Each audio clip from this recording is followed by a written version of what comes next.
ದೃಷ್ಟಿಯಿಂದ ತಾವುಗಳು 15 ನಿಮಿಷಗಳು ಕಾಲಾವಕಾಶದಲ್ಲಿ ತಮ್ಮ ನಿರ್ವಚನವನ್ನ ಮಾಡಿಕೊಡೋದು ಬಹಳ ಮುಖ್ಯವಾಗಿರ್ತದೆ. ಮೊದಲನೇ ನಿರ್ವಚನಕಾರರು ಡಾಕ್ಟರ್ ರವಿಶಂಕರ್ ಎಕೆ ಬೆಂಗಳೂರವರು. ಇವರು ನಿರ್ವಚನ ಮಾಡುವಂತಹ ವಚನ ಉಸಿರಿನ ಪರಿಮಳವಿರಲು. ಇದು ಅಕ್ಕ ಮಹಾದೇವಿಯರ ಒಂದು ವಚನವಾಗಿದೆ. ಇದನ್ನ ರವಿಶಂಕರ್ ಅವರು ತಮ್ಮ ಕಿರು ಪರಿಚಯದಿಂದ ನಮ್ಮ ಶ್ರೋತೃಗಳಿಗೆ ನಿಮ್ಮ ಪರಿಚಯ ಆಗಬೇಕಾಗಿದೆ.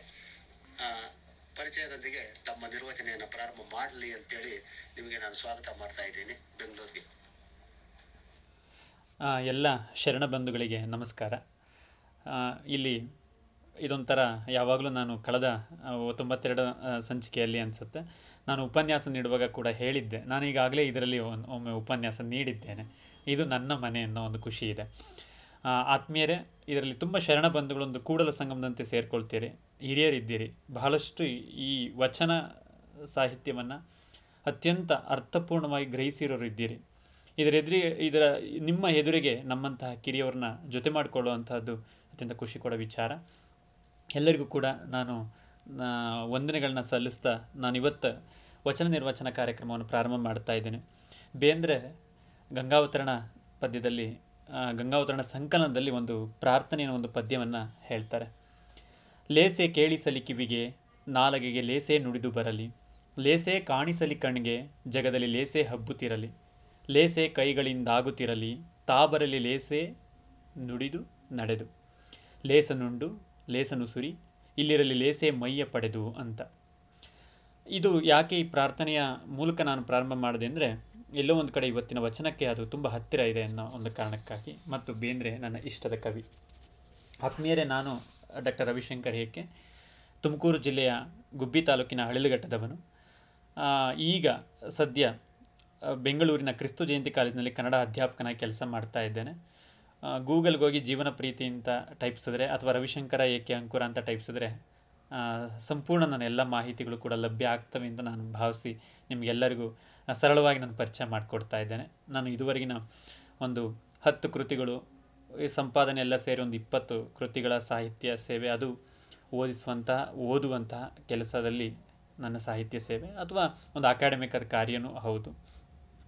ಅದೆಲ್ಲದಕ್ಕಿಂತ ಹೆಚ್ಚಾಗಿ ಸಾಹಿತ್ಯವನ್ನು ಹೇಗೆ ಉಚಿತವಾಗಿ ಜನಗಳಿಗೆ ತಲುಪಿಸುವಂಥದ್ದು ಅನ್ನುವಂತಹ ನಿಟ್ಟಿನಲ್ಲಿ ಸಾಹಿತ್ಯ ಸಂವಾದ ಮಾಲೆಯ ಜೊತೆಯಲ್ಲಿ ನಾನು ಕೆಲಸ ಮಾಡ್ತಾ ನಿಮಗೆ ಒಂದಿಷ್ಟು ಪರಿಚಯ ಆಗಿದ್ದೇನೆ ಅಂತ ಹೇಳ್ತಾ, ಅದೆಲ್ಲದಕ್ಕಿಂತ ಹೆಚ್ಚಾಗಿ ಸ್ವ ಆನಂದಕ್ಕಾಗಿ ನಾನು ಯಾವಾಗಲೂ ಸಾಹಿತ್ಯವನ್ನು ಓದ್ತೇನೆ. ಅದೇ ನನ್ನ ಜೀವನ ಪ್ರೀತಿ.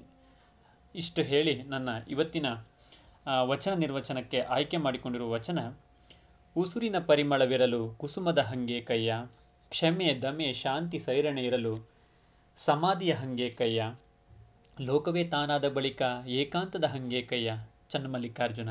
ಅಕ್ಕಮಹಾದೇವಿಯವರ ಈ ವಚನವನ್ನು ನಾವು ಇವತ್ತು ಅಂದರೆ ವಿಭಿನ್ನವಾಗಿ ಗ್ರಹಿಸಬಹುದು ಅಂತ. ಇದರ ಕುರಿತು ಸಾಕಷ್ಟು ಜನ ಒಳ್ಳೊಳ್ಳೆಯ ವಿಮರ್ಶೆಗಳನ್ನು, ಅಧ್ಯಯನಗಳನ್ನು, ತಮ್ಮ ತಮ್ಮ ನಿಲುವಿನ ಅಧ್ಯಯನಗಳನ್ನು ಮಂಡಿಸಿದ್ದಾರೆ. ನೂರಾರು ಭಾಷಣಗಳು ಈ ಕುರಿತು ಆಗಿರಬಹುದು, ಸಾವಿರಾರು ನಿರ್ವಚನಗಳಾಗಿರಬಹುದು, ಅಥವಾ ಇದನ್ನ ಅತ್ಯಂತ ರಾಗವಾಗಿ ಹಾಡುವಂತಹ ಹಾಡಾಗಿ ಮಾರ್ಪಡಿಸಿರಬಹುದು, ಮತ್ತು ಶರಣಲೋಕದಲ್ಲಿ ಇದನ್ನು ವಿಭಿನ್ನವಾಗಿ ನೋಡಿರಬಹುದು. ನಾನು ಈ ವಚನವನ್ನು ಹೇಗೆ ನೋಡಬೇಕು ಅಂತ ಆಲೋಚನೆ ಮಾಡಿದಾಗ ಹಲವಾರು ಆಯಾಮಗಳು ಬರ್ತವೆ. ಒಂದು, ಶರಣ ಸ್ಥಳಗಳಲ್ಲಿಟ್ಟು ಈ ವಚನ ನೋಡೋ ಕ್ರಮ ಬೇರೆ ಆಗುತ್ತೆ, ಅಥವಾ ಶೈವ ಪರಂಪರೆಯಲ್ಲಿಟ್ಟು ಲಿಂಗಾಯತ ಪರಂಪರೆಯಲ್ಲಿ, ಶೈವ ಪರಂಪರೆಯಲ್ಲಿ ಈ ವಚನವನ್ನು ಇಟ್ಟು ನೋಡೋ ಕ್ರಮಗಳು ಬೇರೆ ಆಗುತ್ತೆ. ಅಷ್ಟೇ ಅಲ್ಲದೆ ಎಲ್ಲದಕ್ಕೂ ಮೂಲವಾದ ಅಥವಾ ಮೀರಿದಂತಹ ಅಥವಾ ಒಂದೇ ಆಯಾಮವಾದಂತಹ ಮನುಷ್ಯ ಪರಂಪರೆಯಲ್ಲಿಟ್ಟು ನೋಡಿದಾಗ ಈ ವಚನ ನಿರ್ವಚನ ಬೇರೆ ಆಗುತ್ತೆ. ನಾನು ಇದನ್ನು ಒಬ್ಬ ಸಾಮಾನ್ಯ ಓದುಗ ಹೇಗೆ ಓದ್ಬೋದು ಇದನ್ನು, ಅಥವಾ ಹೇಗೆ ನೋಡ್ಬೋದು? ಸಾಹಿತ್ಯನೇ ಗೊತ್ತಿಲ್ಲದೆ ಇರೋರು ಈ ವಚನಗಳನ್ನು, 12ನೇ ಶತಮಾನದ ವಚನಗಳನ್ನು ಹೇಗೆ ತೆಗೆದುಕೊಳ್ತಾರೆ ಒಳಗೆ? ಯಾಕೆ ಇವತ್ತು ವಚನಗಳನ್ನ ಓದಬೇಕು? ಇದು ವಿಶ್ವ ಸಾಹಿತ್ಯ ಆಗಿದೆ, ಇವತ್ತು ಹೇಗೆ ಓದ್ಬೋದು ಅನ್ನೋದು ನಾನು ಯಾವಾಗಲೂ ಆಲೋಚನೆ ಮಾಡೋ ಕ್ರಮ. ಅಥವಾ ವಚನ ಅಂತಲ್ಲ, ಯಾವುದೇ ನಮ್ಮ ಸಾಹಿತ್ಯದ ನಾನೊಬ್ಬ ಕನ್ನಡ ಮೇಷ್ಟ್ರಾಗಿ ಸಾಹಿತ್ಯೇತರರು ಸಾಹಿತ್ಯನ ಹೇಗೆ ಮುಖಾಮುಖಿ ಆಗ್ತಾರೆ ಅನ್ನೋದೇ ನನ್ನ ಯಾವಾಗಲೂ ಪ್ರಶ್ನೆ ಆಗಿರುತ್ತೆ ಕೂಡ. ಈ ದೃಷ್ಟಿಯಲ್ಲಿ ಈ ವಚನವನ್ನು ನಾನು ಇವತ್ತು ನೋಡೋದಕ್ಕೆ ಪ್ರಯತ್ನ ಪಡ್ತೇನೆ. ಮತ್ತು ಇದರ ಬೇರೆ ಬೇರೆ ಒಂದಿಷ್ಟು ವರ್ಷನ್ಗಳು ನಮಗೆ ಹಲವಾರು ಸಿಕ್ಕಿದ್ದಾವೆ. ನೆಕ್ಸ್ಟು ನಿರ್ವಚನ ಮಾಡ್ತಾ ಇರ್ತಕ್ಕಂಥ ಸರ್ ಕೂಡ ಬಹಳ ಚೆನ್ನಾಗಿ, ಕಮ್ಮರ್ ಸರ್ ಕೂಡ ತುಂಬ ಚೆನ್ನಾಗಿ ನಿರ್ವಚನ ಮಾಡಿದ್ದಾರೆ. ಮತ್ತು ಹಲವಾರು ನಿರ್ವಚನಗಳನ್ನು ನೋಡಿ ನಾನು ಇದನ್ನು ನನ್ನ ನಿರ್ವಚನವನ್ನು ಬೇರೆಯಾಗಿ ನೋಡೋದಕ್ಕೆ ನಾನು ಟ್ರೈ ಮಾಡ್ತಾ ಇದ್ದೇನೆ, ಪ್ರಯತ್ನ ಪಡ್ತಾ ಇದ್ದೇನೆ. ಇಲ್ಲಿ ಸರಳವಾದ ಅರ್ಥನ ಸುಮ್ಮನೆ ಗ್ರಹಿಸ್ಕೊಳ್ಳೋಣ. ಉಸುರಿನ ಪರಿಮಳವಿರಲು ಕುಸುಮದ ಹಂಗೆ ಕೈಯ, ಕ್ಷಮೆ ದಮೆ ಶಾಂತಿ ಸೈರಣೆ ಇರಲು ಸಮಾಧಿಯ ಹಂಗೆ ಕೈಯ, ಲೋಕವೇ ತಾನಾದ ಬಳಿಕ ಏಕಾಂತದ ಹಂಗೆ ಕೈಯ. 3 ಸ್ಟೆಪ್ಸ್ ಇದ್ದಾವೆ, ಇಲ್ಲಿ 3 ಹಂತಗಳಿದ್ದಾವೆ, 3 ಮೆಟ್ಟಿಲುಗಳಿದ್ದಾವೆ. ಒಂದು ಪ್ರಶ್ನೆ, ಎರಡನೇದು ಪ್ರಶ್ನೆನೇ, ಆದರೆ ಎರಡನೇ ಪ್ರಶ್ನೆಯಲ್ಲಿ ಉತ್ತರ ಇದೆ. ಮೂರನೇದು ಅವುಗಳನ್ನು ಮೀರುವ ಒಂದು ಹಂತ.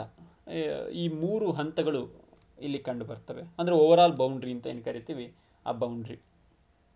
ಒಂದು ಸರ್ಕಲ್, ಒಂದು ಸರ್ಕಲ್ ಒಳಗೆ ಇನ್ನೊಂದು ಸರ್ಕಲ್ ಒಳಗೆ ಒಂದು ಬೃಹತ್ ಸರ್ಕಲ್ ಮೂಡುತ್ತೆ. ಅದನ್ನ ವರ್ಡ್ ಅಂತ ಕರಿಬೋದೇನೋ. ಲೋಕವೇ ತಾನಾದ ಬಳಿಕ, ನಾನು ಒಂದು ವಿಶ್ವ ಆಗುವಂಥದ್ದು, ವಿಶ್ವಮಾನವಗಳು. ಕುವೆಂಪು ಅದನ್ನೇ ಅಲ್ಲ ಹೇಳಿದ್ದು ವಿಶ್ವಮಾನವ ಸಂದೇಶದಲ್ಲಿ. ಮಗು ಹುಟ್ಟುತ್ತಾ ವಿಶ್ವಮಾನವ ಬೆಳೀತಾ ಮಾನವನಾಗ್ತಾನೆ. ವಿಶ್ವಮಾನವ ಸಂದೇಶದಲ್ಲಿ ಆರಂಭದಲ್ಲೇ ಬಂದ್ಬಿಡುತ್ತೆ. ಅಥವಾ ವಿಶ್ವಮಾನವ ಸಂದೇಶದ ಸಂಪೂರ್ಣ ಅರ್ಥ ಅದೇ ಇರ್ಬೋದಲ್ವೇ? ಹಾಗೆ ಉಸುರಿನ ಪರಿಮಳವಿರಲು ಕುಸುಮದ ಹಂಗೆ ಕೈಯ.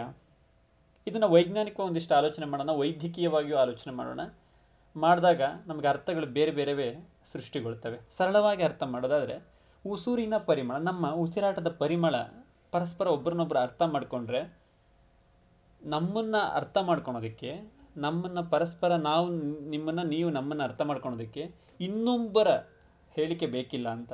ಕುಸುಮದ ಹಂಗೆ ಕೈಯ, ಇನ್ನೊಂದು ಪರಿಮಳದ ಅಗತ್ಯ ಇಲ್ಲ ಅಂತ. ಉಸುರಿನ ಪರಿಮಳ ತಿಳಿದ್ಬಿಟ್ರೆ ಕುಸುಮದ ಸುವಾಸನೆಯನ್ನೇನು ಬಯಸೋದಿಲ್ಲ ಅಂತ. ಸಿಂಪಲ್ಲು. ಅದಕ್ಕೆ ಇನ್ನೂ ಒಂದು ಅರ್ಥ ಮುಂದೆ, ಆಮೇಲೆ ಸ್ಟೆಪ್ಸ್ ಹೋಗೋಣ. ಕ್ಷಮೆ ದಮೆ ಶಾಂತಿ ಸೈರಣೆ ಇರಲು, ಇವೆಲ್ಲವೂ ನಮ್ಮೊಳಗೆ ಇದ್ಬಿಟ್ರೆ ನಾವು ಇವಕ್ಕಾಗಿ, ಈ ಅಂಶಗಳಿಗಾಗಿ ಹೊರ ಜಗತ್ತಿನಲ್ಲಿ ಹುಡುಕಾಡೋ ಅಗತ್ಯ ಇಲ್ಲ ಅಂತ. ಅವುಗಳು ಇವತ್ತು ಶಿಕ್ಷಣದ ಟೂಲ್ಸ್ಗಳಾಗಿದ್ದಾವೆ. ಪವರ್ಸ್ ಅಂತೀವಲ್ಲ, ಇನ್ಸೈಟ್ಸ್, ಆ ಪವರ್ಗಳೇನಿದೆ ಅವುಗಳನ್ನ ಇವತ್ತು ಶಿಕ್ಷಣದ ಟೂಲ್ಸ್ ಮಾಡ್ಕೊಂಡಿದ್ದಾರೆ. ಶಾಂತಿ ಹೇಳ್ಕೊಡ್ತಾರೆ, ಎಜುಕೇಷನ್ ಸರ್ಟಿಫಿಕೇಟ್ ಕೋರ್ಸ್. ಕ್ಷಮೆ ದಮೆ ಶಾಂತಿ ಸೈರಣೆಗಳು ಇವೆಲ್ಲವೂ ಎಜುಕೇಷನ್ನ ಭಾಗಗಳಾಗಿದ್ದಾವೆ. ಆದರೆ ಅವು ನಮ್ಮೊಳಗೆ ನಾವು ಕಲ್ತ್ರೆ ಇವುಗಳನ್ನ ಹೊರಗಡೆ ಕಲಿಯೋ ಅಗತ್ಯ ಇಲ್ಲ ಅಂತ. ಲೋಕವೇ ತಾನಾದ ಬಳಿಕ ಏಕಾಂತದ ಹಂಗೆ ಕೈಯ. ಅಕ್ಕ ಮಹಾದೇವಿ ಹೇಳೋದಿಲ್ವೇ, ಸಂತೆಯ ಒಳಗೊಂದು ಮನೆಯ ಮಾಡಿ ಶಬ್ದಕ್ಕೆ ನಾಚಿದೊಡೆಯಂತಯ್ಯ, ಬೆಟ್ಟದ ಮೇಲೊಂದು ಮನೆಯ ಮಾಡಿ ಮೃಗಗಳಿಗಂಜಿದೊಡೆಯಂತಯ್ಯ ಅಲ್ವಾ? ಆ ವಚನ ಸಂಪೂರ್ಣ ಇದನ್ನೇ ತಾನು ಹೇಳ್ತಾ ಇರ್ತಕ್ಕಂಥದ್ದು.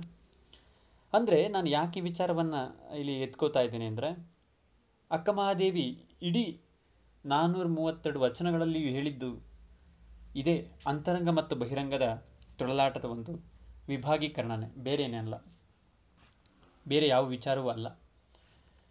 ಅಕ್ಕ ಮಹಾದೇವಿಗೆ ಈ ಅಂತರಂಗವನ್ನು ಗೆಲ್ಲೋದು ಗೊತ್ತಿತ್ತು, ಆದ್ದರಿಂದಲೇ ಬಹಿರಂಗ ಕುರಿತು ಮಾತಾಡಿದ್ರು. ಬಹಿರಂಗದ ತಾನು ಬದುಕುತ್ತಿದ್ದುದು ಈ ಭವಿಗಳ ನಡುವೆ, ಲೌಕಿಕದ ಜನಗಳ ನಡುವೆ ಅಂತ ಗೊತ್ತಿತ್ತು ಅಕ್ಕ ಮಹಾದೇವಿಗೆ. ಅವರಂತೆ ಮಾತನಾಡ್ತಾ ಅವರು ಸಾಕಷ್ಟು ಎತ್ತಿಕೊಳ್ಳುವ ಪ್ರಶ್ನೆಗಳು, ಮದುವೆಯ ಪ್ರಶ್ನೆಗಳು, ಗಂಡನ ಪ್ರಶ್ನೆ, ಇವೆಲ್ಲವೂ ಲೌಕಿಕದ ಪದಗಳು. ಅದನ್ನೇ ತೆಗೆದುಕೊಂಡು ಮಾತಾಡ್ತಾ ಕೊನೆಗೆ ಉತ್ತರ ತನ್ನೊಳಗೆಯೇ ಕಂಡುಕೊಳ್ಳುವ ನಿರ್ವಾಣ ಕ್ರಮ ಇದೆಯಲ್ಲ, ಪರಿನಿರ್ವಾಣ ಕ್ರಮ ಇದೆಯಲ್ಲ, ಇದು ಎಲ್ಲ ಜೈನ ಧರ್ಮ ಆಗಬಹುದು, ಬೌದ್ಧ ಧರ್ಮ ಆಗಬಹುದು, ಹಿಂದೂ ಧರ್ಮ, ಕ್ರಿಶ್ಚಿಯನ್, ಕ್ರೈಸ್ತ, ಮುಸಲ್ಮಾನ, ಎಲ್ಲ ಧರ್ಮದ ಒಟ್ಟು ಧರ್ಮಗ್ರಂಥಗಳ ಸಾರ ಅಲ್ಲಿಗೆ ಬಂದ್ಬಿಡುತ್ತೆ. ಅಂತರಂಗವನ್ನು ಅರಿಯುವುದು ಅಂತ. ಉಸುರಿನ ಪರಿಮಳವಿರಲು ಕುಸುಮದ ಹಂಗೆ ಕೈಯ. ಎಷ್ಟು ಸಿಂಪಲ್ ವರ್ಡು. ಈ ಸರಳವಾದ ಶಬ್ದಗಳಲ್ಲಿ ಎಷ್ಟು ಅಗಾಧವಾದಂತಹ ಶಕ್ತಿಯನ್ನು ತುಂಬೋದಕ್ಕೆ ಟ್ರೈ ಮಾಡಿದ್ದಾರೆ, ಅಥವಾ ನೋಡೋಕ್ಕೆ ಸಾಧ್ಯತೆ ಇದೆ. ಅಕ್ಕ ಮಹಾದೇವಿ ಅಷ್ಟೆಲ್ಲ ಯೋಚನೆ ಮಾಡಲಿ ಅಂತ ಹೇಳದೇ ಇರಬಹುದು, ಅವರೊಂದು ಸರಳವಾದ ಅರ್ಥದಲ್ಲಿ ಹೇಳಿರಬಹುದು. ಆದರೆ ನಾವು ಇವತ್ತು ಇಷ್ಟೆಲ್ಲ ನೋಡೋದಕ್ಕೆ ಸಾಧ್ಯತೆ ಇದೆ. ನಮ್ಮ ಜ್ಞಾನವನ್ನು ವಿಸ್ತರಿಸ್ಕೊಳ್ತಾ ಎಷ್ಟೆಲ್ಲ ನೋಡ್ಬೋದು. ಅದನ್ನೇ ನಾನು ಆರಂಭದಲ್ಲಿ ಸರಳವಾಗಿ ಹೇಳಿದ್ದು. ನಾನು ನಿನಗೆ ಗೊತ್ತಿದ್ದರೆ ನಿನ್ನನ್ನು ಅಥವಾ ನನ್ನನ್ನು ನಮಗೆ ಇನ್ನೊಬ್ಬರು ಪರಿಚಯ ಮಾಡ್ಕೊಡೋ ಅಗತ್ಯ ಇಲ್ಲ. ನಮ್ಮ ಉಸಿರು ಅದಕ್ಕೆ ಒಬ್ಬರು ಇಷ್ಟ ಆಗಿಬಿಟ್ರೆ ಅವ್ರು ಏನು ಮಾಡಿದ್ರೂ ಇಷ್ಟ ಆಗುತ್ತೆ. ಒಬ್ಬ ಮನುಷ್ಯ ಕಷ್ಟ ಆದರೆ ಎಲ್ಲದೂ ಕಷ್ಟನೇ. ಅವ್ರನ್ನ ಇನ್ಯಾರೋ ಅವನು ಒಳ್ಳೇನು ಅಂತ ಹೇಳಬೇಕಾಗತ್ತೆ. ಅದನ್ನೇ ಇಲ್ಲಿ ಬೇರೊಂದು ಅರ್ಥದಲ್ಲಿ ಧ್ವನಿಸ್ತಾ ಇರೋದು. ಕುಸುಮದ ಹಂಗು ಬೇಡ ನಮಗೆ ಅಂತ, ಉಸುರಿನ ಪರಿಮಳ ಇರಬೇಕು ಅಂತ. ಅಂದರೆ ಸಾಮಾನ್ಯವಾಗಿ ನಮ್ಮಲ್ಲಿ ಯಾವಾಗಲೂ ಕೂಡ ನಮ್ಮ ಅಂತರಂಗವನ್ನು ಶುದ್ಧ ಮಾಡ್ಕೊಳೋದ್ರ ಬಗ್ಗೆ ಯಾವಾಗಲೂ ಚರ್ಚೆ ಮಾಡ್ತಾ ಹೋಗ್ತೀವಿ. ಅಂತರಂಗದ ಇಂದ್ರಿಯಗಳು ಯಾವ್ಯಾವು? ಮನ, ಬುದ್ಧಿ, ಚಿತ್ತ, ಅಹಂಕಾರ, ಇವೆಲ್ಲ ಅಂತರಂಗದ ಇಂದ್ರಿಯಗಳು. ಇವುಗಳು ಶುದ್ಧ ಆದರೆ ಬಾಹ್ಯ ಇಂದ್ರಿಯಗಳ ಶುದ್ಧತೆ ಬಗ್ಗೆ ನಾವು ಯೋಚನೆ ಮಾಡೋಂಗಿಲ್ಲ. ಇವು ಶುದ್ಧ ಆದಷ್ಟು ಬಾಹ್ಯ ಇಂದ್ರಿಯಗಳು ತಾನಾಗಿ ಶುದ್ಧಗೊಳ್ತವೆ ಅಂತ. ನಾವು ಇವತ್ತು ಜಗತ್ತು ನೋಡ್ತಾ ಇರ್ತಕ್ಕಂಥದ್ದು ಇಷ್ಟೆಲ್ಲ ನಾವು ನಿರ್ವಚನ ಮಾಡ್ತಾ ಇದ್ದೇವೆ, ಚರ್ಚೆ ಮಾಡ್ತೇವೆ. ಆದರೆ ನಾವು ಏನನ್ನು ನೋಡ್ತಾ ಇದ್ದೇವೆ ಸಮಾಜದಲ್ಲಿ, ಏನನ್ನು ಗ್ರಹಿಸ್ತಾ ಇದ್ದೇವೆ, ಏನನ್ನು ಕಾಣ್ತೇವೆ ಅಂದರೆ ಬಾಹ್ಯಗಳೇ, ಲೌಕಿಕಗಳೇ. ಅದನ್ನು ಮೀರಬೇಕು ಅನ್ನೋದೇ ನಾವು ಓದಿಕೊಳ್ಳುವ ಕ್ರಮ ಅಷ್ಟೆ. ವಿದ್ಯಾರ್ಥಿ ಅಂತರಂಗವನ್ನು ಅರಿಯದೆ ಗುರುವಾಗಿ ಸಾಧ್ಯನೇ ಇಲ್ಲ. ಅವನು ಏನು ಭಾವಿಸ್ತಾ ಇದ್ದಾನೆ, ಅವನೊಳಗೆ ಏನು ಪ್ರಕ್ರಿಯೆ ಉಂಟಾಗ್ತಾ ಇದೆ, ಇದು ಅಂತರಂಗ. ಉಸುರಿನ ಪರಿಮಳವನ್ನು ಅರಿತಾಗ ಅವನೇನು ಕಲಿತಾ ಇದ್ದಾನೆ, ಅವನೇನು ಗ್ರಹಿಸ್ಕೊಳ್ತಾ ಇದ್ದಾನೆ ಅದೆಲ್ಲದೂ ಅರ್ಥ ಆಗ್ತಾ ಹೋಗುತ್ತೆ. ಆಗ ಕುಸುಮದ ಹಂಗು ಹೊರಗಡೆಯಿಂದ ತಂದು ತೋರಿಸುವ ಇದೇ ಈ ಬಾಹ್ಯ ಜಗತ್ತು. ನಾನು ಬೆಂಗಳೂರು ನಗರದಲ್ಲಿರುವಂತಹ ನನಗಂತೂ ಬಾಹ್ಯ ಜಗತ್ತೇ ಬಹಳ ಅದ್ಭುತ ಲೋಕವಾಗಿ ಕಾಣಿಸುವಂಥದ್ದು, ಅದೇ ಸತ್ಯ ಅಂತ ಪ್ರತಿಪಾದಿಸುವಂಥದ್ದು. ಆದರೆ ಅದು ಸತ್ಯ ಅಲ್ಲ. ಅದರಿಂದ ಆಚೆ ಅಂತರಂಗದ ಪ್ರತಿಯೊಬ್ಬರು ಕೂಡ ದೊಡ್ಡ ಶ್ರೀಮಂತಿಕೆಯೊಳಗೆ ಬಡತನವನ್ನು ಅನುಭವಿಸ್ತಾ ಇರ್ತಾರೆ. ಅಂತರಂಗದ ಬಡತನ ಎಲ್ಲರಿಗೂ ಕೂಡ ಇವತ್ತು ಹೆಚ್ಚಾಗಿದೆ. ಅದಕ್ಕೆ ಮನೋವಿಜ್ಞಾನ ಅಂತಕ್ಕಂಥದ್ದು ಇವತ್ತು ಮುಂಚೂಣಿ ಬಂದಿರತಕ್ಕಂಥದ್ದು. ಇದೊಂದು ಮನೋವೈಜ್ಞಾನಿಕ ವಚನವೂ ಹೌದು. ಕ್ಷಮೆ, ದಮೆ, ಶಾಂತಿ, ಸೈರಣೆ ಇರಲು, ಮಲತ್ರಯ, ಗುಣತ್ರಯ ಇವೆಲ್ಲ ನಮ್ಮ ವಚನ ಪರಂಪರೆಯಲ್ಲಿ ಬಹಳ ಚರ್ಚೆ ಮಾಡಿದ್ದಾರೆ. ಇವುಗಳನ್ನು ನಾಶ ಮಾಡಿ ಸತೋ, ರಜೋ, ತಮೋ ಇವುಗಳನ್ನು ನಾಶ ಮಾಡಿ, ಕಂಟ್ರೋಲ್ ಮಾಡಿ, ನಿರ್ಗುಣಗಳನ್ನು ನಾವು ಕಾಪಾಡ್ಕೊಳ್ಳೋದಿದೆಯಲ್ಲ, ಇದು ಬಹಳ ದೊಡ್ಡದು. ಅದಕ್ಕಾಗಿ ಮನಸ್ಸನ್ನು ಶುದ್ಧವಾಗಿಟ್ಕೋಬೇಕು ಅಂತ. ಮನಸ್ಸನ್ನು ಶುದ್ಧವಾಗಿಟ್ಕೊಂಡ್ರೆ ಇವೆಲ್ಲವೂ ಕೂಡ ನೋಡಿ, ಕ್ಷಮಿಸುವಂತಹ ಗುಣ, ದಮೆ ನಮ್ಮ ಇಂದ್ರಿಯಗಳನ್ನು ನಿಗ್ರಹಿಸಿಕೊಳ್ಳುವ ಕ್ರಮ, ಶಾಂತಿ, ರಸಗಳಲ್ಲೇ ಶಾಂತರಸ ಕೊನೆಯ ರಸ, ಅದೇ ಅಂತಿಮ, ಅದೇ ಪೀಠವೂ ಹೌದು. ಶಾಂತ ಚಿತ್ತನಾಗೋದು, ಎಲ್ಲದನ್ನು ತೊರೆದು ತಾನು ತನ್ನನ್ನು ಹರಿಯುವುದು. ಸೈರಣೆ, ಸಹಿಸಿಕೊಳ್ಳುವಂಥದ್ದು. ಈ ನಾಲ್ಕನ್ನು ಕೂಡ ನಾನು ಯೂನಿವರ್ಸಿಟಿ ಸಿಲೆಬಸ್ ಅಂತ ಕರೆದೆ ಆರಂಭದಲ್ಲಿ. ಇವತ್ತು ಯೂನಿವರ್ಸಿಟಿ ಸಿಲೆಬಸ್ಗಳು ಇವುಗಳನ್ನು ಸಮಾಧಿಗೋಸ್ಕರ ಕಲಿಸ್ತಾ ಇದ್ದಾರೆ. ಆದರೆ ಇವುಗಳನ್ನು ನಾವು ಸರಿಯಾಗಿ ನಮ್ಮ ಮನಸ್ಸಿನೊಳಗೆ, ಇವೆಲ್ಲವೂ ನಮ್ಮ ಮನದೊಳಗೆ ಇದ್ದಾವೆ. ಕ್ಷಮೆ ಆಗಲಿ, ದಮೆ ಆಗಲಿ, ಶಾಂತಿ ಹೊರಗಡೆಯ ಬಾಹ್ಯ ಲೋಕದ ಕೋರ್ಸ್ಗಳೆಲ್ಲ ಇವು, ಒಳಗಡೆ ಅಂತರಂಗದ ಕೋರ್ಸ್ಗಳು. ಇವುಗಳನ್ನು ಕಲ್ತ್ಬಿಟ್ರೆ, ನಾವು ಕ್ಷಮಿಸುವಂಥ ಗುಣ ಕಲ್ತ್ರೆ, ದಮೆಯ ಕಲ್ತ್ರೆ, ಶಾಂತಿ ಕಲ್ತ್ರೆ, ಸೈರಣೆ ಕಲ್ತ್ರೆ, ಈ ಸಮಾಧಿಯ ಟೂಲ್ಸ್ಗಳೇನಿದ್ದಾವೆ ಇವುಗಳನ್ನು ಹೊರಗಡೆಯಿಂದ ಕೋರ್ಸಾಗಿ ಕಲಿಯೋ ಅಗತ್ಯ ಇಲ್ಲ. ಅದಕ್ಕೆ ಅತಿ ಹೆಚ್ಚು ಹೇಳ್ತಾ ಇರ್ತಾರೆ ಯಾವಾಗಲೂ ವಿದ್ವಾಂಸರು, ಅತಿ ಹೆಚ್ಚು ಅಪರಾಧ ಮಾಡ್ತಾರೆ ಯಾರು ಅಂದರೆ ಶಿಕ್ಷಣ ಕಲಿತವರು ಅಂತ. ಯಾಕೆಂದರೆ ಅವ್ರು ಯಾರು ಕೂಡ ಕ್ಷಮೆ, ದಮೆ, ಶಾಂತಿ, ಸೈರಣೆ ಕಡೆ ಯೋಚನೆನೇ ಮಾಡೋದಿಲ್ಲ. ಅವರು ಸರ್ಟಿಫಿಕೇಟಲ್ಲಿ ಸಮಾಧಿಯ ಸ್ಥಾನ ಸಿಕ್ಬಿಟ್ಟಿರುತ್ತೆ ಅವರಿಗೆ, ಅವರು ಆದರ್ಶ ಅನ್ನೋದು ಸಿಕ್ಕಿರುತ್ತೆ. ಆ ಕಾರಣದಿಂದ ಅವರು ಆ ಸರ್ಟಿಫಿಕೇಟ್ ಮೇಲೆ ಜನಕ್ಕೆ ಫೋಕಸ್ ಆಗ್ತಿರ್ತಾರೆ, ಬಟ್ ತಪ್ಪು ಕೆಲಸ ಮಾಡ್ತಲೇ ಇರ್ತಾರೆ. ಶರಣರೇ, ಆತ್ಮೀಯರೇ, ಲೋಕವೇ ತಾನಾದ ಬಳಿಕ ಏಕಾಂತದ ಹಂಗೆ ಕೈಯ. ಸಂತೆ ಒಳಗಿದ್ರೂ ಕೂಡ ತಾನಾಗದಿದೆಯಲ್ಲ, ಶಬ್ದದೊಳಗಿದ್ರೂ ಕೂಡ ಶಬ್ದದೊಳಗಣ ನಿಶಬ್ದವನ್ನು ಅರಿಯೋದಿದೆಯಲ್ಲ. ಥಿಯೇಟರ್ ಹೇಳುತ್ತೆ ಯಾವಾಗಲೂ ಕೂಡ, ಯಾರಿಗೆ ಚೆನ್ನಾಗಿ ಕೇಳಿಸ್ಕೊಳೋ ಒಂದು ಗುಣ ಇರುತ್ತೋ ಅವನು ತುಂಬ ಚೆನ್ನಾಗಿ ಕೇಳಿಸಬಲ್ಲ ಅಂತ. ಇದು ಬುದ್ಧನ ವಾಕ್ಯ ಆ್ಯಕ್ಚುಲಿ. ಇದು ಅಂದರೆ ಇನ್ನೊಬ್ಬರಿಗೆ ಕೇಳಿಸೋವಂಥದ್ದು, ಕೇಳಿಸ್ಕೊಳೋ ಗುಣ ಫಸ್ಟ್ ಇರಬೇಕು ಅಂತ. ಅದೇ ಲೋಕವೇ ತಾನಾಗೋದು. ಲೋಕವೇ ತಾನಾದರೆ ಏಕಾಂತದ ಹಂಗಿಲ್ಲ. ಅದಕ್ಕಾಗಿ ಹುಡ್ಕೊಂಡು ಹೋಗೋ ಅಗತ್ಯ ಇಲ್ಲ. ಇವತ್ತೆಲ್ಲರೂ ಪೀಸ್ಫುಲ್ ಪ್ಲೇಸ್ ಬೇಕು, ಶಾಂತವಾದ ಸ್ಥಳ ಬೇಕು. ಅದಕ್ಕಾಗಿ ಇವತ್ತು ಸಾಕಷ್ಟು ಟ್ರೈನಿಂಗ್ ಸೆಂಟರ್ಗಳು ಮತ್ತೊಂದು ಇಡೀ ಸೃಷ್ಟಿಗೊಳ್ತಾ ಇದ್ದಾವೆ. ದೇವಸ್ಥಾನಗಳು ಸೃಷ್ಟಿಗೊಳ್ತಾವೆ, ಹೊಸ ದೇವಸ್ಥಾನಗಳು ಸೃಷ್ಟಿಗೊಳ್ತಾ ಇದ್ದಾವೆ. ನಮ್ಮ ಊರಿನಲ್ಲಿ ದೇವಸ್ಥಾನ ಬಿಟ್ಟರೆ ಇನ್ಯಾವುದೂ ಶಾಂತಿಯುತವಾದ ಸ್ಥಳ ಇರಲಿಲ್ಲ. ನಿಜ ಹೇಳಬೇಕು ಅಂದರೆ ನಮ್ಮ ಅಂತರಂಗದಲ್ಲೇ ದೇವಸ್ಥಾನ ಇದೆ, ಆದರೆ ನಾವು ಕಂಡುಕೊಂಡಿಲ್ಲ. ಅದಕ್ಕಾಗಿ ದೇವಸ್ಥಾನಕ್ಕೆ ಹೋಗ್ತಾ ಇದ್ದೇವೆ. ಅದಕ್ಕಿಂತ ಒಂದು ಶಾಂತ ಚಿತ್ತವಾದ ಸ್ಥಳ ಇನ್ನೊಂದಿಲ್ಲ, ಮನಸ್ಸನ್ನು ನಿಗ್ರಹಿಸಿಕೊಳ್ಳೋ ಸ್ಥಳ ಇಲ್ಲ. ಅದನ್ನು ನಮ್ಮೊಳಗೆಯೇ ಕಂಡುಕೊಂಡಾಗ, ಅದಕ್ಕೆ ಎಲ್ಲ ವಚನಕಾರರು ಮತ್ತು ಭಕ್ತಿ ಅಂತಕ್ಕಂಥದ್ದು ನೆಲೆಗೊಂಡದ್ದೇ ಈ ಲಿಂಗ ಪೂಜೆ ಕಾನ್ಸೆಪ್ಟ್ ಬಂದದ್ದೇ ಅಲ್ಲಿ. ಅಂಗದೊಳಗೆ ಲಿಂಗವು ಸ್ಥಾಪಿಸಿಕೊಳ್ಳುವಂಥ ಕ್ರಮ. ಹೊರಗಡೆ ಯಾಕೆ ಕೊಡುತ್ತೀಯ, ಅಂತರಂಗದಲ್ಲೇ ಇದೆ ಅಂತ. ಏಕಾಂತದ ಹಂಗು ಅಗತ್ಯ ಇಲ್ಲ, ನಿನ್ನೊಳಗೆ ಲೋಕ ತಾನಾಗಿದ್ದೀಯ. ಲೋಕದ ಎಲ್ಲ ಶಬ್ದದೊಳಗೂ ನಿಶಬ್ದವನ್ನು ಕಾಪಾಡಿಕೊಳ್ಳಬಲ್ಲೆ, ಅರಿಯಬಲ್ಲೆ, ನೀನು ಎಲ್ಲಿದ್ದರೂ ಕೂಡ ನೀನು ಅರಿಯಬಲ್ಲೆ ಅಂತ. ಆದ್ದರಿಂದ ನಮ್ಮ ಆರೋಗ್ಯವನ್ನು ಚೆನ್ನಾಗಿ ಕಾಪಾಡ್ಕೊಬೇಕು ಅಂದರೆ, ನಾವು ಸ್ವಾಸ್ಥ್ಯರಾಗಿ ಬದುಕಬೇಕು ಅಂದರೆ, ನಮ್ಮ ಉಸುರಿನ ಪರಿಮಳವನ್ನು ನಾವು ಅರಿಯಬೇಕು. ನಮ್ಮ ಇನ್ನೂ ತುಂಬ ಸರಳ ಮಾಡಿ ಹೇಳಬೇಕು ಅಂದರೆ, ನಮ್ಮ ತಪ್ಪುಗಳನ್ನು ಅಲ್ಲಾಹ್ ಕೂಗ್ತಾರೆ ಮುಸಲ್ಮಾನರಲ್ಲಿ. ಅಲ್ಲಾಹ್ ಕೂಗೋದು ಏನಕ್ಕೆ ಅಂತ ನಾನು ಅದನ್ನ ಚರ್ಚೆ ಮಾಡಿದಾಗ, ತಮ್ಮ ತಪ್ಪನ್ನು ತಾವು ಹರಿಯೋದಕ್ಕೆ ದೇವ್ರ ಹತ್ರ ಕ್ಷಮೆ ಕೇಳ್ಕೊಳೋದು. ತಪ್ಪು ಮಾಡಿದ್ನ ತಪ್ಪನ್ನ, ಒಳ್ಳೇದು ಮಾಡಿದ್ನ ಒಳ್ಳೇದನ್ನ ಹೇಳ್ಕೊಳೋದಕ್ಕೆ ಅಂತ. ನೋಡಿ, ಎಲ್ಲ ಧರ್ಮದಲ್ಲೂ ಅದೇ ಇರುವಂಥದ್ದು. ಈ ತಮ್ಮನ್ನು ತಾವು ಅರಿಯುವ ಕ್ರಮ ಇದೆಯಲ್ಲ, ಅರಿತಾಗ ನಾವು ಆರೋಗ್ಯವಂತರಾಗ್ತೇವೆ. ಕೊನೆಯ ಮಾತು ಹೇಳಿ ನನ್ನ ಮಾತನ್ನು ಮುಕ್ತಾಯ ಮಾಡ್ತೇನೆ. ಸರ್ಗೆ ವೇದಿಕೆ ಕೊಡ್ತೇನೆ. ಯಾಕೆಂದ್ರೆ ಅವರು ನನಗಿಂತ ಹೆಚ್ಚು ತಿಳಿದವರು, ಅವರು ಇನ್ನೂ ಹೆಚ್ಚು ಹೇಳಲಿ.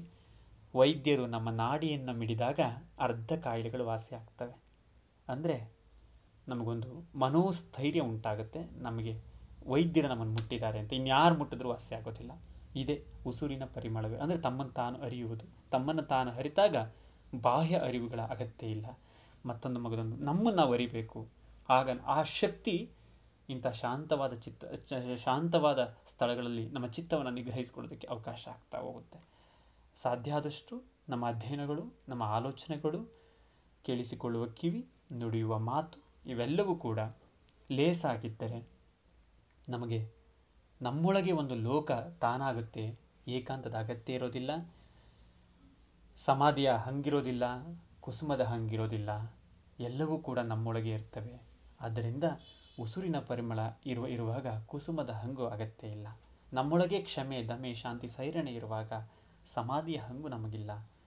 ಲೋಕ ತಾನಾದ ಬಳಿಕ ನಾನೇ ಈ ಲೋಕವನ್ನು ಅರ್ಪಿಸಿಕೊಂಡಾಗ, ಅರ್ಥ ಮಾಡಿಕೊಂಡಾಗ ನನಗೆ ಏಕಾಂತದ ನಾನು ವಿಶೇಷವಾಗಿ ತಿಳಿಯೋ ಪರ್ಸ್ನಲ್ ಕೋರ್ಸ್, ಅಡಿಷನಲ್ ಕೋರ್ಸ್ ಅಗತ್ಯ ಇಲ್ಲ. ಆದ್ದರಿಂದ ಬುದ್ಧ ಇಡೀ ಈ ವಚನ ಬುದ್ಧನ ತತ್ವದ ಮೇಲೆ ನಿಂತಿದೆ. ಎಲ್ಲೋ ಒಂದು ಕಡೆ ನನಗೆ ತಿಳಿದ ಮಟ್ಟಿಗೆ ವಚನಕಾರರಿಗೆ ಬೌದ್ಧ ತಾತ್ವಿಕತೆಯು ಕೂಡ ಪ್ರಭಾವಿಸಿರಬಹುದು. ಅವಾಗ ಭಾರತದಲ್ಲಿ ಬೌದ್ಧ ಧರ್ಮದ ತಾತ್ವಿಕ ಚಿಂತನೆಗಳು ತುಂಬ ಚೆನ್ನಾಗಿ ಪ್ರಭಾವಿಸಿದ್ವು, ಬೀರಿದ್ದಾವೆ.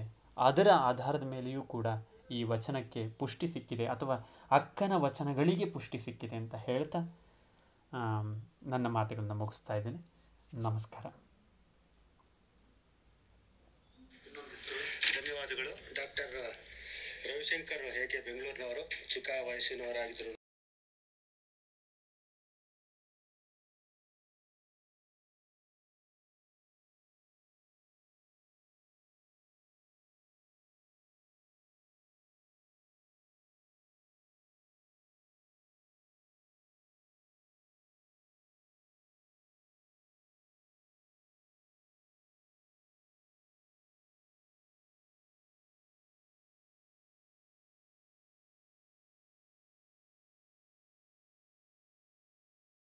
ಹಾಗಾಗಿ ಯಾಚಿ ದೊಡ್ಡಯ್ಯನವರು ತಮ್ಮ ಒಂದು